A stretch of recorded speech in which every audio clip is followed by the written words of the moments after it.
Welcome back to my info channel. दोस्तों, मैं हूं विजय और आज की वीडियो में हम बिटकॉइन की छोटी सी एनालिसिस करेंगे। बिटकॉइन का डेथ क्रॉस हुआ है। सुनने में बहुत ही डेंजरस सा वर्ड लगता है डेथ क्रॉस, ऐसा इतना भी डेंजरस नहीं है। 200 मूविंग एवरेज 50 मूविंग एवरेज को क्रॉस कर गया है, सिर्फ इतना ही हुआ है। इससे ये कंफर्मेशन नहीं हुआ कि बिटकॉइन का प्राइस क्रैश कर जाएगा या बिटकॉइन का प्राइस ऊपर चला जाएगा। बिटकॉइन का प्राइस इस टाइम पे जिस जोन में घूम रहा है वो बिल्कुल ही सेफ जोन है। ऐसा कुछ नहीं है कि बिटकॉइन एकदम से क्रैश कर जाएगा इस डेथ क्रॉस के बाद। पहली बात तो ये है, तो बिल्कुल घबराने वाली बात नहीं है डेथ क्रॉस को के बारे में सुनकर। तो आइए चलते हैं कंप्यूटर पर, वहाँ पर छोटी सी एनालिसिस करते हैं बिटकॉइन के प्राइस को लेकर और देखते हैं कि बिटकॉइन का प्राइस किस जोन में जा रहा है। आइए चलते हैं कंप्यूटर पर। तो दोस्तों, जैसा कि आप अपनी कंप्यूटर की स्क्रीन पर देख सकते हैं, ये है बिटकॉइन का डेली चार्ट। एक एक कैंडल जो है वो एक दिन को रिप्रेजेंट करती है। मुझे हर बार दोहराना पड़ता है क्योंकि ये कंफर्म करवाने के लिए लोगों को कि ये डेली चार्ट है, अदरवाइज कंफ्यूजन हो सकती है। क्योंकि बहुत से दूसरे जो यूट्यूबर्स हैं वो शॉर्ट टाइम पीरियड में भी एनालिसिस करते हैं, कुछ एक 1 आवर की एनालिसिस दिखाते हैं, कुछ 2 आवर्स की। तो ये डेली चार्ट है इस क्योंकि डेली चार्ट ही जुड़ा हुआ है डेथ क्रॉस से। 4 आवर का चार्ट आप देखेंगे तो डेथ क्रॉस डिफरेंट नजर आएगा, उस पर कोई डेथ क्रॉस नज़र नहीं आएगा, लेकिन डेली चार्ट पर आपको डेथ क्रॉस नज़र आ जाएगा। तो आइए चलते हैं, पहले मूविंग एवरेजेस लगा लेते हैं। मूविंग एवरेजेस को लगाकर आपको डेथ क्रॉस नज़र आ जाएगी जो कि डेली चार्ट में है। तो आप देख सकते हैं यहाँ पर, ये देख सकते हैं रेड जो कैंडल है वो 50 मूविंग एवरेज है, ग्रीन जो है वो 200 मूविंग एवरेज है। तो ये तकरीब एक तरह से बिल्कुल पास, एक टच हो चुकी हैं, अभी क्रॉस नहीं हुआ तक पूरी तरह से। लेकिन इससे फ़र्क कितना पड़ा है? कुछ फ़र्क नहीं पड़ा है फ़िलहाल। तो बिटकॉइन का प्राइस कुछ दिनों पहले ही क्रैश होना स्टार्ट हो गया था, जो कि 41,000 से ऊपर जाकर टच किया था, उसके बाद नीचे आना स्टार्ट हो गया था। आप देख सकते हैं ये पांचों की पांचों कैंडल पिछले 5 दिनों से रेड में चल रही हैं और आज की कैंडल भी रेड ही चल रही है। तो अगर हम ओवरऑल देखें तो बिटकॉइन के प्राइस पर इतना ज़्यादा फ़र्क नहीं पड़ा है, वही अपना 35,000 के आसपास घूम रहा है, जो कि 33 और 41 के बीच का जोन है, उसी में ऊपर नीचे हो रहा है। तो हम इन मूविंग एवरेजेस को हटा देते हैं, उसके बाद थोड़ी सपोर्ट और रेजिस्टेंस लेवल को लगाकर पिक्चर थोड़ी क्लियर हो जाएगी आपके लिए। तो मैं मूविंग एवरेजेस को थोड़ा हाइड कर देता हूँ और हम लगा लेते हैं अपनी सपोर्ट और रेजिस्टेंस लेवल। तो आप देख सकते हैं ये सपोर्ट एंड रेजिस्टेंस लेवल के अकॉर्डिंग बिटकॉइन का प्राइस जो है वो इस टाइम पर इसी जोन में घूम रहा है, जो पहले का जोन था, जो इसकी ये सपोर्ट लेवल थी, जो रेजिस्टेंस लेवल है वो 41,000 के पास ही है, जिसको टच करके बिटकॉइन वापस नीचे आ गया। तो हालांकि ऐसा कुछ हुआ नहीं है कि बिटकॉइन का प्राइस जो कि बहुत ही ज़्यादा ऊपर गया अपनी रेजिस्टेंस को ब्रेक करके फिर नीचे आया हो, ऐसा कुछ नहीं है, बस उसे टच करके नीचे आया था। और ऐसा भी नहीं है कि वो अपनी जो सपोर्ट लेवल है उसको ब्रेक करके नीचे गया और फिर वापस आया हो, तो ऐसा भी कुछ नहीं हुआ है। तो वो अपने इसी जोन में, जो ये इसका जोन है ये वाला, इसी जोन में वापस अभी तक घूम रहा है। तो अभी तक तो बिटकॉइन के प्राइस पर कोई ज़्यादा फ़र्क नहीं पड़ा है अगर हम ओवरऑल देखें तो इस डेली चार्ट के अकॉर्डिंग।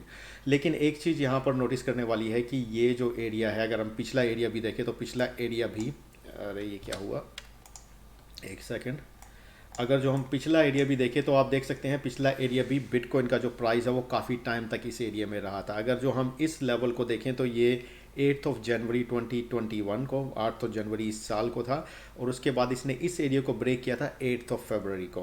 तो अगर हम देखें ये 8 जनवरी तो 8 फरवरी, एक महीने बाद इसे ब्रेक किया था। और यहाँ पर अगर हम देखें तो बिटकॉइन के प्राइस ने यहाँ पर इसको ब्रेक किया है 19 मई को, और अभी तक इसे ब्रेक नहीं किया है। और आज कितनी डेट है? आज की जो कैंडल है वो 19 जून है। तो एक महीना हो चुका है, ये फ़र्क पड़ा है कि बिटकॉइन ने इसको ब्रेक नहीं किया एक महीने बाद। लेकिन यहाँ पर जो पिछला जो सपोर्ट लेवल की जो रेजिस्टेंस लेवल है उसको एक महीना लगा था ब्रेक करने में, लेकिन यहाँ पर ये इसका ऑपोजिट हुआ है। ये थोड़ा वनी पॉइंट हो सकता है कि एक महीना हो चुका है, इसको जोन को अभी तक ब्रेक नहीं किया है और ये अब नीचे की तरफ जा रहा है। लेकिन यहाँ पर ऑपोजिट पिक्चर जो बन रही है वो यही बन रही है कि जो बिटकॉइन का प्राइस है वो इस जोन में आ रहा है, जो कि 33 और 30,000 के जोन में आ रहा है, जो ये ग्रीन जोन है। हो सकता है ये इसे टच करके वापस ऊपर चला जाए, हो सकता है ये इसको ब्रेक करके इस जोन में थोड़ा सा कंसोलिडेट करके फिर नीचे ब्रेक करे, ऐसा भी हो सकता है। अभी फ़िलहाल हम इसके बारे में कुछ नहीं कह सकते हैं, इट्स टू अर्ली टू से। लेकिन अगर जो हम ट्रेंड लाइन को देखें, ये जो ट्रेंड लाइन आपको नज़र आ रही है उसके अकॉर्डिंग तो ये डाउन ट्रेंड की तरफ ही जा रहा है। अगर इसकी जो चैनल है वो डाउन ट्रेंड की तरफ जा रहा है। अगर जो हम इसका चैनल लगा लें यहाँ से और हम इसे यहाँ तक लगा लेते हैं, इस वाले जो बॉटम ये लगा था, तो अगर जो इस चैनल को देखें तो आप देख सकते हैं इसने इस चैनल को टच किया है और उसके बाद ये वापस डाउन ट्रेंड की तरफ आ गया। तो अगर जो ये इसी तरह से डाउन ट्रेंड की तरफ जाता रहा तो ये इस जोन में आएगा पहले, और इस जोन को ब्रेक करके हो सकता है वो फिर ये जो जोन है, मैं इसको हटा देता हूँ, ये वाला जो जोन है जो कि 22,000 और 30,000 के बीच में है, इस जोन में आ सकता है। लेकिन अभी कंफर्म नहीं है। कंफर्मेशन तभी होगा जब वो इस जोन में आएगा पहले। तो इस जोन में अगर जो बिटकॉइन का प्राइस आता है तो बहुत अच्छी बाय अपॉर्चुनिटी हो सकती है 33 और 30,000 के बीच में। बहुत से ऑर्डर्स भी लगे होंगे, आप बाइनेंस पर जाकर चेक कर सकते हैं कि 30 और 33,000 के बीच में बहुत से ऑर्डर, बाय ऑर्डर्स भी लगे होंगे। तो आपको उससे पता लग जाए। मेरा बाइनेंस का अकाउंट यहाँ ओपन नहीं है, नहीं तो मैं आपको दिखा देता। तो ये जोन बहुत ही इंपॉर्टेंट है। अगर आपने एंट्री लेनी है तो आप इस ग्रीन जोन में आकर आप एंट्री ले सकते हैं, लेकिन कंफर्मेशन जरूर ले लीजिएगा। ऐसा नहीं है कि ग्रीन जोन में आते ही आपने एंट्री ले ली और वो डाउन ट्रेंड की तरफ चला गया। मान लीजिए यहाँ पर ये आ गया इस जोन में और वो ब्रेक करके वापस नीचे चला गया, तो आपका नुकसान हो सकता है। लेकिन हाँ, आप अक्यूमुलेट कर सकते हैं वापस। अगर जो इस जोन में आता है तो यहाँ पर आके और बाय कर सकते हैं, लेकिन उसके लिए आपको पैसे की ज़रूरत पड़ेगी। तो आप उतना ही पैसा लगाएंगे जितना आपके पास है। तो ये थोड़ी सी सजेशन उनके लिए जिनके पास बहुत ज़्यादा पैसा है। तो अक्यूमुलेशन उनके लिए ही होता है ज़्यादातर। लेकिन अगर जिसके पास लिमिटेड पैसा है वो उतना ही बाई करेगा जितना उसके पास है, तो उनको फिर वेट ही करनी पड़ेगी प्राइसेस ऊपर जाएं। तो यहाँ पर ये सेल करना, बाय करना, ये कम्प्लीटली आपके ऊपर हो सकता है। ये कम्प्लीटली आपका डिसीजन होगा, आपने क्या डिसीजन लेना है। मैं इसके ऊपर कुछ भी नहीं कहूँगा। लेकिन हाँ, इस जोन में एक सपोर्ट लेवल और भी है, जो कि यहाँ पर ये सपोर्ट लेवल है जो कि 26,000 के आसपास की है।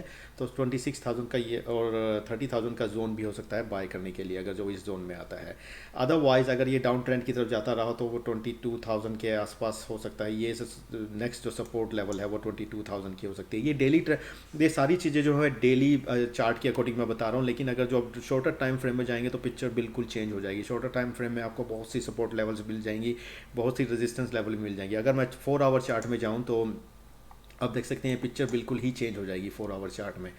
आप देख सकते हैं कि ये जोन कितना स्ट्रॉन्ग जोन सामने नज़र आ जाएगा।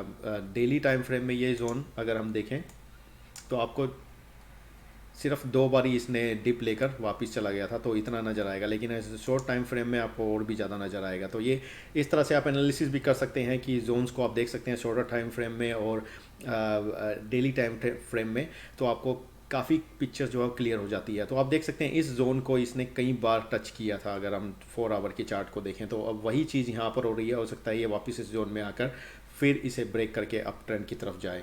हो सकता है प्राइसेस अप ट्रेंड की तरफ जाए, उम्मीद यही की जा रही है। लेकिन आजकल जो इतनी जो न्यूज़ आ रही हैं, नेगेटिव न्यूज़ आ रही हैं, उसके अकॉर्डिंग तो बिटकॉइन का प्राइस जो है वो स्टैंड नहीं कर पा रहा है। जैसे ही वो ऊपर जाता है कुछ ना कुछ नेगेटिव न्यूज़ आती है, वो फिर नीचे चला जाता है।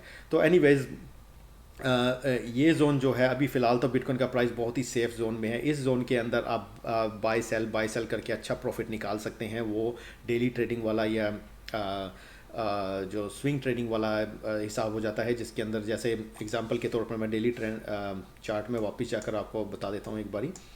जैसे कि अब यहाँ पर पिक्चर के लिए 4 आवर में जहाँ वापस जाते हैं उसमें थोड़ा क्लियर हो जाएगा।